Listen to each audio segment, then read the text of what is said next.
तुम्हाला जर हॉटेलसारखं पनीर हैदराबादी बनवायचं असेल घरच्या घरी तर ही रेसिपी नक्की पहा। मस्त असं चमचमीत पनीर हैदराबादी कमी साहित्य कमी वेळामध्ये तयार होणारी ही रेसिपी आहे। चवीला तर अप्रतिम लागते, तर एकदा नक्की बनवून बघा। मस्त असं दाटसर ग्रेव्हीमधले हे पनीर हैदराबादी तुम्हालाही खूप आवडेल। जेवढं साहित्य कमी तेवढाच वेळ बनवायला कमी लागतो आणि चवीला एकदम अप्रतिम आहे। तर रेसिपी आवडली तर चॅनलला लाईक्स कमेंट आणि सबस्क्राईब करायला विसरू नका। सोबतच बेल आयकॉनवरती नक्की क्लिक करा, म्हणजे माझ्या नवीन रेसिपीची नोटिफिकेशन लगेचच तुम्हाला मिळेल। तर आपण आता पाहूया पनीर हैदराबादी कसं घरच्या घरी बनवायचं ते। तर त्यासाठी बघा, सर्वप्रथम इथे मी एका पॅनमध्ये थोडंसं तेल घेतलेलं आहे। त्यानंतर इथे पनीर घ्यायचं आहे, असे मोठे चौकोनी तुकडे करून घ्यायचे आहेत। कारण पनीर हैदराबादीमध्ये मोठे मोठे तुकडे असतात, त्यामुळे असे मोठे चौकोनी तुकडे करून घ्यायचे आहेत आणि थोड्याशा तेलावरती आपण यांना चांगलं फ्राय करून घेणार आहोत।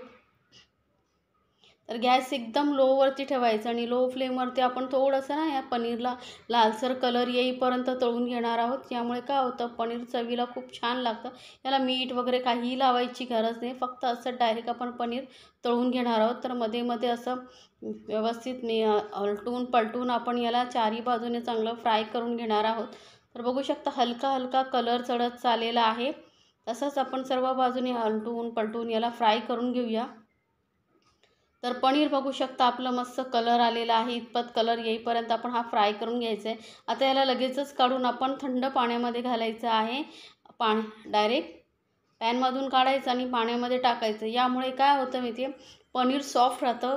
थोड्या वेळाने आपण याचा वापर करणार आहोत, त्यामुळे ते कडक होत नाही, म्हणून आपण याला आधी फ्राय करून थोडा वेळ पाण्यामध्ये ठेवायचं, म्हणजे मस्त सॉफ्ट असं आपलं पनीर राहतं। आता त्याच तेलामध्ये थोडंसं तेल मी घातलेलं आहे आणि 2 कांदे असे लांबट कापून घेतलेले आहेत।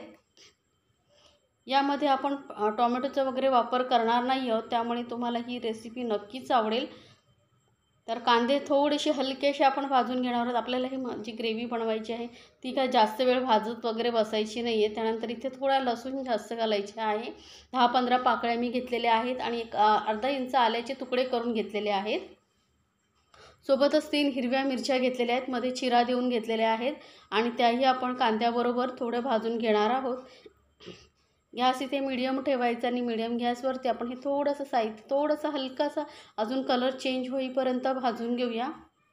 तर बघा कांदाही थोडासा लालसर झालेला आहे, बघू शकता इतपतच आपल्याला भाजून घ्यायचं। तर गॅस बंद करून याला पूर्णपणे थंड करून घेऊया।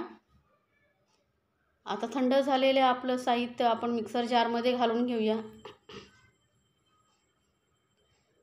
तर पूर्ण कांदा आणि लसूण घातल्यानंतर यामध्ये आपल्याला थोडेसे साहित्य अजून ॲड करायचं आहे, ते म्हणजे इथे पुदिना घेतलेला आहे बघा, थोडा 1 कप भरून पुदिना घेतलेला आहे आणि तेवढं त्याच्या डबल म्हणजे आपण इथे घेतलेली आहे कोथिंबीर। जेवढी पुदिना घे ना त्याच्या डबल आपल्याला कोथिंबीर घ्यायची आहे। आता इथे पालकही वापरला जातो, तर तुम्ही अर्धा पुदिना आणि अर्धा पालक इथे वापरू शकता।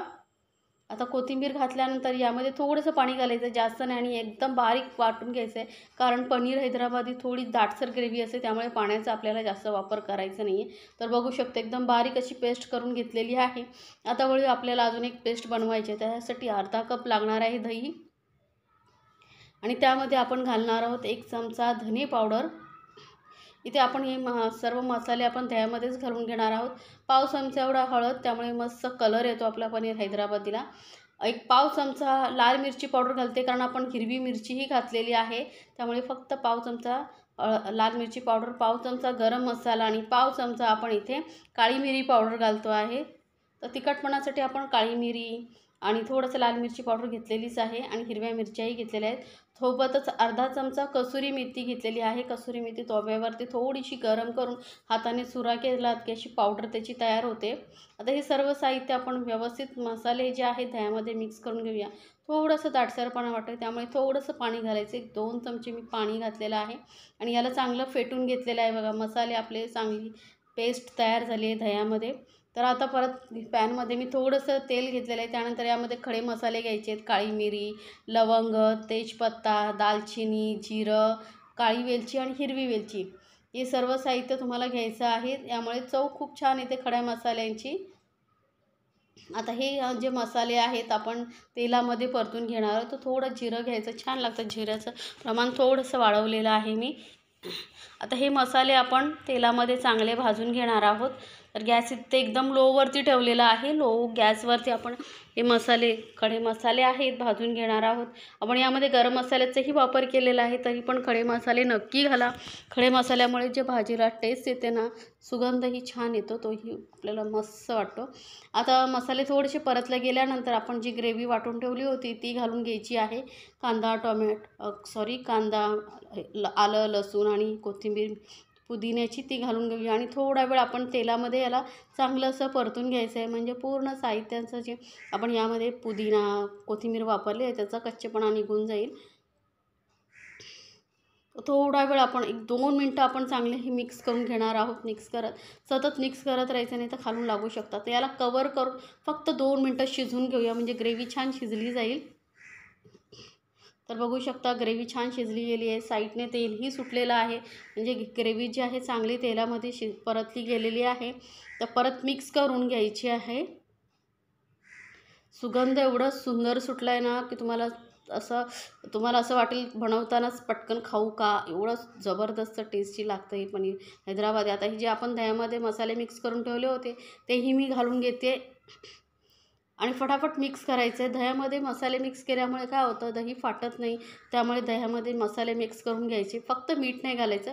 मीठ घातलं तर दही लवकर फाटतं, त्यामुळे दहीमध्ये आधी मीठ नाही घालायचं. ते आपण व्यवस्थित मसाले आणि दही चांगलं फेटून मिक्स करून घ्यायचं आणि तव्यावर आधी पॅनमध्ये छान असं शिजवून घ्यायचं आहे. नंतरच मिठाचा वापर करणार. तर परत आपण 2 मिनटं फक्त वाफून घेऊया. तर बघू शकता मसाले आपले मस्त असे शिजले गेलेले आहेत. तेलामध्ये छान असे परतले गेले, तेलही सुटलेलं आहे साईडने. ग्रेव्ही मस्त, कलरही खूप छान आलेला आहे आपल्या ग्रेव्हीला. असं पनीर हैदराबादीचा जो कलर आहे ना, तो सेम कलर इथे आलेला आहे. त्यामुळेच आपण जास्त लाल मिरची पावडर वापरलेली नाही. आता मिक्सर जारमध्ये आपण थोडंसं पाणी घालून घेतलेलं होतं, ते मी यामध्ये मिक्स केलेलं आहे. साधारण पाव कप एवढं. जास्त पाणी आपल्याला वापरायचं नाही, कारण ही ग्रेव्ही जी असते ना थोडी दाटसर असते, त्यामुळे जास्त पाणी वापरू नका, नाहीतर ग्रेव्ही एकदम पातळ होईल. आता यामध्ये घालूया चवीनुसार मीठ आणि परत व्यवस्थित मिक्स करून घेऊया.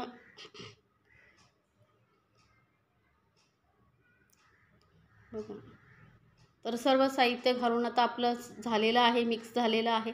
आता सर्वात शेवटी यामध्ये घालूया पनीर.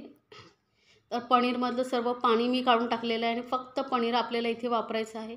पनीरला कलरही खूप छान आलेला आहे आणि सॉफ्टही झालेले आहेत पनीर. मी बघू शकता पलटताना पनीर मस्त सॉफ्ट झालेले आहेत. आता याला मिक्स करून घेऊया आणि फक्त 2 मिनटं आपण याला वाफ देऊन घेऊया. म्हणजे काय होईल, मसाल्यांचा फ्लेवर जो आहे तो पूर्ण पनीरमध्ये उतरेल, कारण आपल्याला जास्त शिजवायचं नाही आहे. ऑलरेडी सगळे मसाले आणि पनीर फ्राय झालेलंच आहे. तर 2 मिनटांनी बघा मस्त असं सुगंधही सुटला आणि आपले पनीर हैदराबादी जे आहे तयार झालेले आहे. खूप सुंदर दिसते आणि चवीला तर अप्रतिम लागते. पोळीबरोबर, नान, रोटीबरोबर एकदम अप्रतिम लागते. तर एकदा नक्की बनवा आणि मला कमेंट्समध्ये जरूर सांगा तुम्हाला ही रेसिपी कशी वाटली. आणि अशा छान छान रेसिपीसाठी चॅनलला लाईक्स, कमेंट्स आणि सबस्क्राईब करायला विसरू नका. सोबतच बेल आयकॉनवरती नक्की क्लिक करा, म्हणजे माझ्या नवीन रेसिपीची नोटिफिकेशन लगेचच तुमच्यापर्यंत पोहोचेल. तर हे आपलं पनीर हैदराबादी झालं आहे तयार.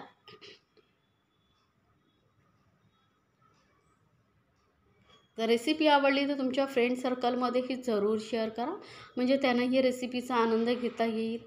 तर बनवा आणि मला कमेंट्समध्ये जरूर सांगा तुम्हाला ही रेसिपी कशी वाटली, किंवा तुम्हाला काही सजेशन द्यायचं असेल तरीही तुम्ही देऊ शकता.